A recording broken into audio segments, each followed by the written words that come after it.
Assalamualaikum warahmatullahi wabarakatuh. Perkenalkan saya Dina Ragilia Stanisi, NPM 20103030392, Prodi Pendidikan IPA kelas 1. Di sini saya melakukan praktikum mandiri tentang hidrolisis garam untuk memenuhi mata kuliah praktikum kimia dasar. Adapun tujuan praktikum ini yaitu untuk mengetahui sifat asam dan basa larutan garam yang terhidrolisis menggunakan indikator alami yaitu kunyit. Sebelumnya, apa itu hidrolisis garam? Hidrolisis garam adalah proses terurainya garam dalam air yang menghasilkan asam dan basa. Lalu, proses pencampuran larutan asam dan basa dalam air akan menghasilkan garam, dan sifat garam tersebut bergantung pada jenis komponen asam dan basanya. Yang pertama, larutan dari asam kuat dan basa kuat akan menghasilkan garam yang bersifat netral. Yang kedua, larutan dari asam kuat dan basa lemah akan menghasilkan garam yang bersifat asam. Yang ketiga, larutan dari asam lemah dan basa kuat akan menghasilkan garam yang bersifat basa. Yang keempat atau terakhir, larutan dari asam lemah dan basa lemah akan menghasilkan garam yang sifatnya bergantung pada nilai Ka dan Kp.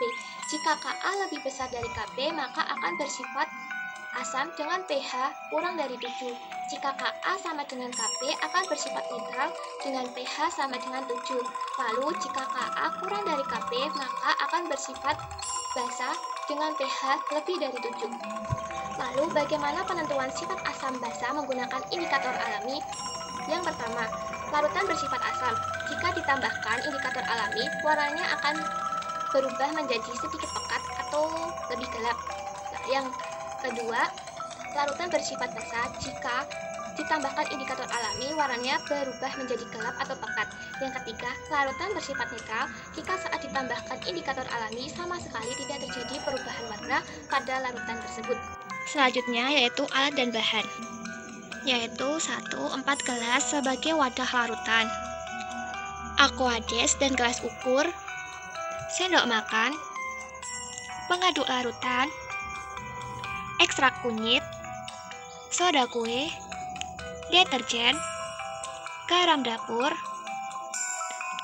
dan KCl. Langkah percobaannya yang pertama yaitu memasukkan 25 ml aquades ke dalam masing-masing gelas atau wadah larutan.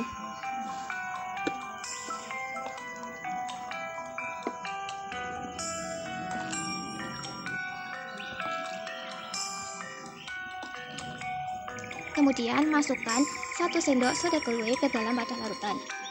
Lalu 1 sendok makan deterjen ke dalam wadah larutan. Kemudian garam dapur juga 1 sendok makan ke dalam wadah larutan. Kemudian KCl juga 1 sendok makan ke dalam wadah larutan. Kemudian aduk masing-masing larutan menggunakan pengaduk.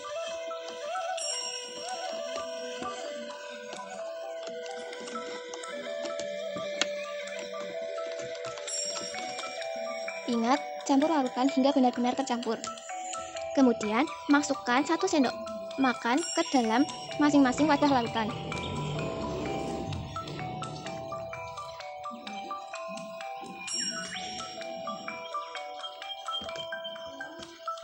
Kemudian, aduk kembali hingga rata.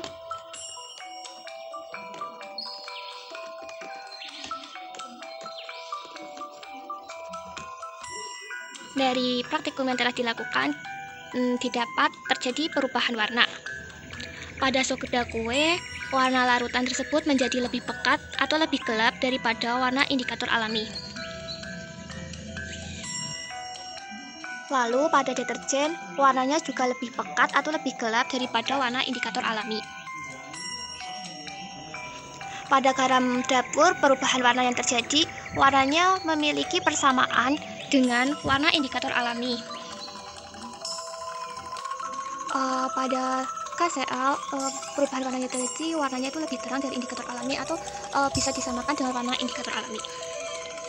Nah, jadi dari praktikum yang telah dilakukan tentang hidrolisis garam, dapat diambil kesimpulan bahwa hidrolisis garam hanya terjadi pada larutan yang mengandung asam lemak dan basa lemak.